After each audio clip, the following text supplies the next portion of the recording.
El Alavés de Coudet toma aire en la clasificación tras ganar al Betis en casa y rompe una racha de 5 partidos sin conseguir una victoria. Sara Carmona, muy buenas. ¿Qué es de esas rachas que hay que frenar cuanto antes si quieres firmar la permanencia? Hay que frenarlas y es realmente difícil. Hay que hacer muchas cosas bien para intentar poner fin a esas rachas que cada vez se hacen más grandes, ¿no? Como una bola de nieve. Y hay que intentar ir regando poquito a poco esos parámetros que pueden hacernos mejores para intentar que el juego encauce una racha mucho más beneficiosa. Y en ese sentido hay una cosa del Alavés que me ha llamado mucho la atención, Robert, mucho, y no pasa con demasiados equipos, y es que tenía cosas punteras tanto en acciones de fase ofensiva como en acciones de fase defensiva. Es cierto que tiene que ser un cómputo mucho más amplio para que esto se solucione, pero veíamos esas acciones que llamaban mucho la atención. ¿Y sabes un dato que a mí, le he hecho el dato protagonista de hoy, me ha llamado mucho la atención, Robert? Sí. Es un equipo que se maneja muy bien con la presión, tanto cuando tiene el balón como cuando no la tiene. Y en este sentido hay un dato súper chulo que a mí me encanta, que es el pase de doble presión. Son esos pases, Robert, en el que tanto pasador como receptor están presionados con al menos un jugador rival a menos de 2 metros. Este es muy bueno, este me encanta y además es una métrica muy Billion Stats porque al final hay que tener esa riqueza técnica para poder captarla, y habla de un equipo asociativo, propositivo, que cuando quiere el balón trata de meterlo en zonas apretadas para intentar construir y generar ventajas. Totalmente, y de hecho a mí me daba una sensación antes de encontrar este dato que es, ostras, parece que busca el pase más complejo siempre, ¿no? Y esa parte que de un momento dices, joder, hace el juego un poco más complicado, lo que hace es un juego más vertical. Esto conlleva riesgos y por eso es un equipo que en muchas ocasiones pierde también el balón, de media por partido, un dato alto, pero que cuando encauza esos pases encima de doble presión lo hace de una forma excepcional, y casualmente el segundo equipo clasificado en este parámetro es el Betis. Sí, que es curioso que le ganara justo a él, era un duelo de esa clase de equipos. Bueno, creo que habla muy bien de la filosofía de este Alavés. Ya recordamos al Gran Celta de Coudet, que era un equipo que apostaba por tener el balón. Y más allá de los perfiles, juegue quien juegue, sí que trata siempre de construir de manera creativa el juego, y además también se complementa muy bien con el dato que ibas a dar también que tenemos de pérdidas, porque sobre todo cuando pone el balón en disputa, digamos, es un equipo muy agresivo también cuando quiere recuperarlo. Totalmente, entonces es tan agresivo, yo creo que tan contundente al ir a recuperarlo, que pasan bastantes cosas, pero una de las que más me gusta es que es el equipo que cuando presiona lo hace con más jugadores a la vez. Es decir, los activos que intervienen por presión del equipo es el equipo que lo hace con más jugadores. El que me venía a mí a la mente, obviamente, era el Getafe, que está en segunda posición, pero luego Real Madrid también lo hace con bastante entereza, sobre todo en los últimos partidos, Athletic, Villarreal y Mallorca. Pero bueno, es un dato, a mí me gustan mucho esos datos, y decía esto antes que era un dato muy Billion Stats, porque me parece que de una métrica que todos podemos entender, damos un pasito más, la complicamos, pero luego la logramos entender. Y luego el duelo también nos puede venir a la mente, y es el equipo que más posesiones gana en el duelo horario defensivo. Es decir, imagínate, saque de puerta rival, balón muy largo, están los centrales de Alavés en esa opción de recepción, cuerpean con otro jugador, tocan balón y mantiene posesión en Alavés en ese equipo, que para esa segunda recepción suele estar súper bien colocado. Robert. Y muy metido, muy concentrado. Es un equipo que además yo creo que está experimentando ciertas bajas, porque por ejemplo en la defensa ha tenido bastantes bajas, y ahora mismo por ejemplo está jugando contra Betis, jugó Pretesoni, que es un centrocampista, y le tuvo que meter de central con Pacheco, que tampoco es un central que lleve muchos tiempo en la élite. Sin embargo, es un equipo que yo creo que esto es muy de entrenador, que tiene, insisto,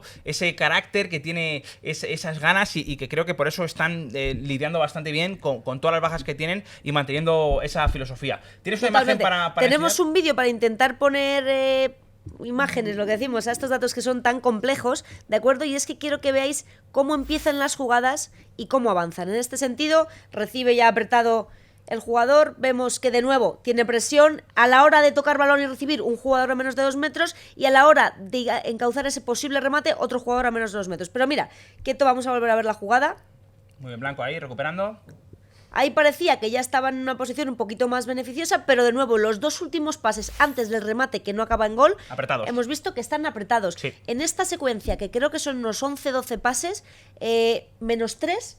En los 3 los pases son de doble presión, con lo cual quiere decir que no es algo casual, ¿no? Se está buscando este patrón y se busca por algo. Y además creo que también hay una cuestión de que seguramente no hay en la plantilla muchísimos perfiles que tengan 1 contra 1. Entonces, si no haces la ventaja con el 1 contra 1, la tengo que hacer con el pase. Es decir, si no tengo un jugador al que le pueda aislar y que me haga 1 contra 1, que bueno, que seguramente Carlos Vicente era uno de los jugadores más preparados y ahora parece que está en la rampa de salida, pues tengo que conseguir esas ventajas con lo asociativo y creo que ahí está la apuesta clarísima. Y está muy bien porque, claro, es un equipo que se desempeña con tantos activos en lo defensivo y en lo ofensivo, que es muy habitual que en esas transiciones rápidas siempre hay jugadores del equipo dispuestos a ofrecerse, pero conscientes de que tienen una marca cerquita, y esto también les va bastante bien. En estas infografías que sacamos siempre, hoy teníamos que hablar de cómo recuperan esa posesión con los duelos aéreos defensivos. Todo lo que estáis viendo ahora en pantalla son las veces que tras un duelo aéreo defensivo el equipo, el Alavés, ha recuperado la posesión. Imaginad esto lo que puede suponer en todos los partidos con balones que das por perdidos. Totalmente, sobre todo vemos como evidentemente el mayor volumen está en campo propio, que al final es donde sueles tener superioridad numérica y tienes más capacidad, pero también hay muchos descolgando esos balones en campo rival. Ahí yo creo que la fuerza que ejerce Lucas Boyer es fundamental, y también es otra de las cuestiones que está echando de menos el Deportivo Alavés, que es el delantero, para mí seguramente el más diferencial de la plantilla y que le está costando sumar minutos. Ahora hablaremos de Toni, que está haciendo una muy buena labor, pero creo que aquí Lucas Boyer les podría ayudar todavía más a que esta métrica todavía estuviera un poquito más inflada. Y me gusta también mucho el otro gráfico es una pasada. Que has traído, que es sobre el Betis, si no me equivoco. Este solo, o sea, lo que estáis viendo ahora mismo en pantalla corresponde solo al último partido del Alavés contra el Betis. Hablábamos de sus presiones. Por un lado, que lo hacía el equipo con más jugadores a la vez en cada presión, y aquí estáis viendo todas las presiones solo contra el Betis con las que el Alavés recuperó la posesión en el último partido. Es buenísimo. Esto es tremendo. Quiere decir que se va a presionar. Además, si os fijáis, son presiones muy cortitas. ¿Por qué? Porque siempre están muy pegados al jugador rival, para lo bueno y para lo malo. Así que, bueno, me parece tremendo este. Muy intenso. Vemos también cómo hay más en el sector derecho. No sé si fue un plan de partido intentando apretar un poquito más al lateral izquierdo. Si no me equivoco, fue Valentín Gómez, quizá por la inexperiencia o no. Bueno, puede que fuera anecdótico, puede que no, pero lo que es seguro es que vemos cómo el Alavés se mostró muy activo y además encauzó el partido muy rápido. Creo que fue fundamental también que empezaran prontito marcando el 1-0. Y quien estuvo muy bien el pasado domingo, que fue fundamental contribuyendo con un gol, fue Toni Martínez. Toni Martínez, a ver, la verdad es que es un jugador súper maduro, es de aquellos que no les hace falta correr grandes metrajes a alta intensidad para encontrar una posición excepcional, y recordamos que está en un equipo en el que se presiona mucho, en el que las líneas están muy juntas, pero sea como sea, él suele encontrar el remate. Os voy a decir la verdad, aunque hoy vamos a hablar de juegos de goles en juego dinámico, a mí el dato de Toni que me encantó es el que tiene que ver con duelos aéreos. Ahora os lo cuento, pero vamos a centrarnos en que es el jugador de todo su equipo con más goles en juego dinámico. Importante. Que esto es muy importante para un equipo que aprovecha mucho el balón parado, encontrar este tipo de jugadores que son absolutamente diferenciales cuando el balón está en curso y sobre todo con las velocidades con las que tienen las fases ofensivas el Alavés. Con lo cual un jugador súper destacado. Estábamos viendo que Lucas Boyer está a puntito de encontrar, yo creo. Vemos en general, Sara, que es un equipo al que le cuesta hacer gol. Mucho. Porque al final vemos que son 3 goles, 2 de Carlos, 2 de Boyer, 1 de Denis. Es verdad que son goles en juego dinámico, bien remarcado. Entonces, hay muchos a balón parado. Pero en cuanto al juego dinámico, es un equipo que le está costando. Yo creo que cuando venga Lucas Boyer, cuando se recupere, tendrá un poquito más de mordiente, pero al menos Toni está poniendo su cuota de gol. Totalmente. Y fíjate, hablábamos de Carlos Vicente en ese sentido, de que contando el balón parado tiene más goles acumulados, entonces me quería centrar en los remates bien orientados. En este caso, vuelve a ser Toni el jugador absolutamente diferencial, porque es el jugador que más peligro crea con remates que van de forma manifiesta a portería. Entonces, bueno, es interesante sumar esta cantidad de remates que hay que conseguirlos y hay que estar posicionados para ellos con esos goles en juego dinámico. Y lo que os contaba antes, estos dos datos son de equipo. Hemos hablado de datos con respecto a la vez, pero a mí el dato que me hizo detectar a Toni como un diferencial en toda la competición, Robert, es el dato en el que dice que es el jugador con más duelos aéreos y el segundo con más duelos aéreos exitosos. Me gusta mucho encontrar jugadores de ataque en este tipo de rankings porque es un dato que históricamente asociamos mucho a los jugadores más defensivos. Sí, pero este es de 9 clásico. Este es de 9 clásico. Fijaos el listado. Toni, Murici, Budimir y Roberto en cuanto Totalmente. A los disputados. Al final es, oye, no tengo salida clara atrás o necesito ponerla arriba a ver si el jugador me la puede bajar, y vemos 9 referencias. Y ahí lo tenemos clarísimo. Es verdad que Murici tiene un poquito mejor por porcentaje, pero es que hablamos de de un efectividad, grandísimo claro, y especialista. también que cuerpea muy bien, que el Claro. timing de recepción de duelo aéreo de Murici me parece bastante Pero Tony imposible de está por alcanzar. encima del 50% ganados. Totalmente. Que es un Sí, gran sí, porcentaje. sí, es sí, muy, es una es ser muy barbaridad. eficaz en el juego aéreo. Y además me gusta mucho este dato, sobre todo cuando hacemos en los quiz, que lo que comentaba antes, lo normal es que pongáis nombres defensivos y ni mucho menos. Ahora sabemos que todos esos balones largos los reciben jugadores de ataque y precisamente para entender lo que acabas de decir tú, que es clave, que es el tema de los porcentajes, recupere o no recupere la posesión tu equipo, cuando tú acometes un duelo aéreo, estás haciendo que el otro equipo, aunque recupere el balón, lo recupere en una situación normalmente Sí, de de desventaja. estrés.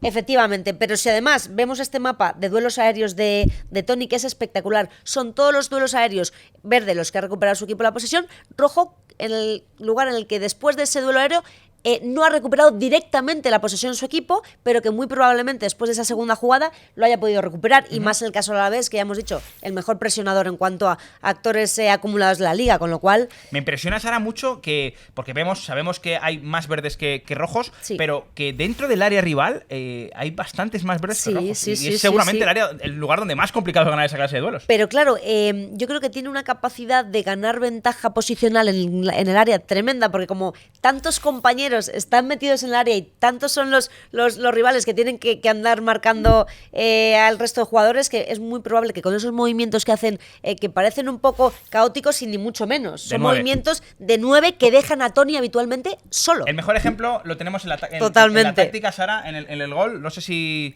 Aquí está, fíjate.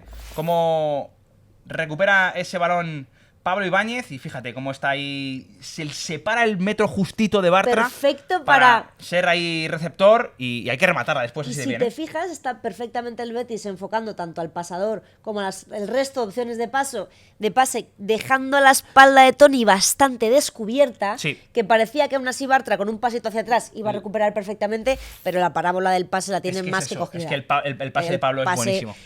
Va muy tenso. Lo han hecho con un guante. Sí.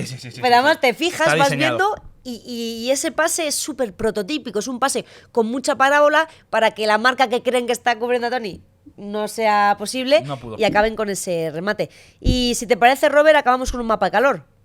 Me parece curioso que vuelque más a derecha que a izquierda. Sí, Fíjate que siendo sí, diestro sí. le haría yo volcar más a izquierda que a derecha. Sin embargo, vemos cómo está más coloreado, digamos, ese sector derecho. Para el final se ve que es un 9. Ojo, esto es con y sin balón, es decir, es Sí, presencia. que pueden ser también presiones, ¿no? Eso es, porque luego sí es cierto que con balón predominaba su Tiene otra banda. sentido, ¿no? Pero mola mucho, porque quiere decir que es un jugador súper sacrificado a la hora de generar espacios, de generar esas opciones de pase y sobre todo en un equipo tan presionador o llegan ese tipo de apoyos y de Totalmente. opciones de presencia para su equipo, que si no es realmente complicado. Pero bueno, este es el resumen que hemos hecho hoy este protagonista. Me parece muy interesante porque teníamos que hablar del Alavés, que era, si no me Total. equivoco, el último equipo que nos faltaba por tratar de los 20. De forma unitaria, el único que nos quedaba. Porque Porque aquí en Beyond Stats hablamos de todos los equipos de la Eso liga. es, lo eso que nos es. gusta, que tratamos a todos los equipos en su contexto con la importancia que merece. Y esta victoria era capital para el Alavés, como decimos, para romper una racha de 5 partidos sin ganar. Totalmente. Que te metes en barrena y cada vez cuesta más, cada partido cuesta más. Era muy importante frenarlo.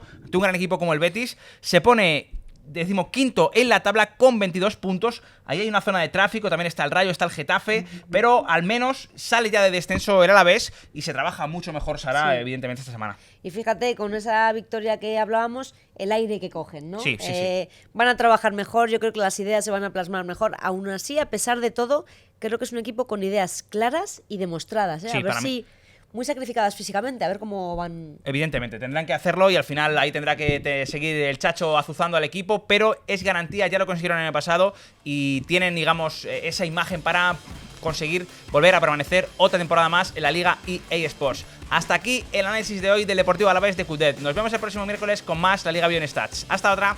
Adiós.